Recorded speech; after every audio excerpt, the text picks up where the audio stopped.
Channel of Vadodara. Ranoli Raghav industrial પ્લોટમાંથી Bharat gas એજન્સીમાંથી ઘરેલું ગેસ બોટલ ચોરીનું કૌભાંડ ઝડપી પાડવામાં આવ્યું છે। આ કૌભાંડમાં 10 આરોપીઓની ધરપકડ કરવામાં આવી છે।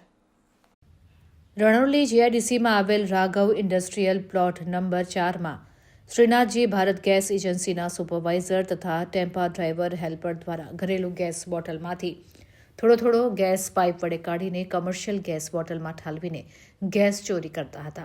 જે અંગેની બાતમી એસઓજીના પોલીસ કર્મચારી અશોકભાઈ અમરાભાઈને મળી હતી। જે બાતમીના આધારે એસઓજી ટીમના કર્મચારીઓએ રણોલી જીઆઈડીસીમાં આવેલ રાઘવ ઇન્ડસ્ટ્રીયલ પ્લોટ નંબર 4માં રેડ કરી હતી। આ રેડ દરમિયાન શ્રીનાથજી ભારત ગેસ એજન્સીના સુપરવાઇઝર મયુદ્દીન બેરીન સહિત ટેમ્પા ચાલક તથા હેલ્પર દ્વારા ઘરેલું ગેસ બોટલમાંથી ચોરી કરીને ઇન્ડસ્ટ્રીયલ ખાલી ગેસ બોટલમાં ગેસ ચોરી કરતા હતા। તેઓને સ્થળ પરથી જ ઝડપી પાડવામાં આવ્યા હતા। તદુપરાંત આ કૌભાંડમાં સંડોવાયેલા એજન્સીના સંચાલક સુપરવાઇઝર સહિત 10 વ્યક્તિઓ સામે ગુનો દાખલ કરી કાયદેસરની કાર્યવાહી હાથ ધરવામાં આવી હતી। ઘટના સ્થળેથી 7,26,000 રૂપિયા ઉપરાંતનો મુદ્દામાલ જપ્ત કરવામાં આવ્યો હતો।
ગઈ તારીખ 12 ડિસેમ્બરના રોજ જવાહરનગર પોલીસ સ્ટેશનમાં એક ત્યાં રણોલી ગામમાં શ્રીનાથજી ગેસ એજન્સી કરીને છે તેમાં રેસિડેન્શિયલ ગેસ વપરાશના જે ગેસ સિલિન્ડર હતા એમાંથી લોખંડની પાઇપ અને બીજા ઇક્વિપમેન્ટ દ્વારા એ ગેસના બોટલમાંથી ગેસ ચોરી કરી અને બીજા કોમર્શિયલ યુઝ માટે વપરાતા સિલિન્ડરમાં રિફિલિંગ થતું હતું।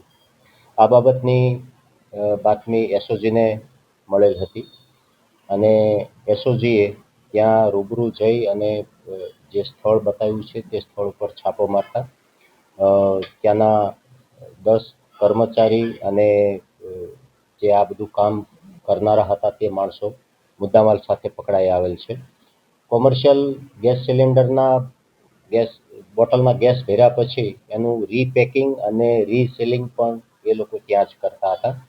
આ અનુસંધાને જવાહરનગર પોલીસ સ્ટેશનમાં ગુનો રજીસ્ટર થયેલો છે અને આગળની તપાસ પોલીસ સબ ઇન્સ્પેક્ટર NN ઝવેરી ચલાવી રહ્યા છે। હા, અત્યારે એ તપાસ ઉપર છે।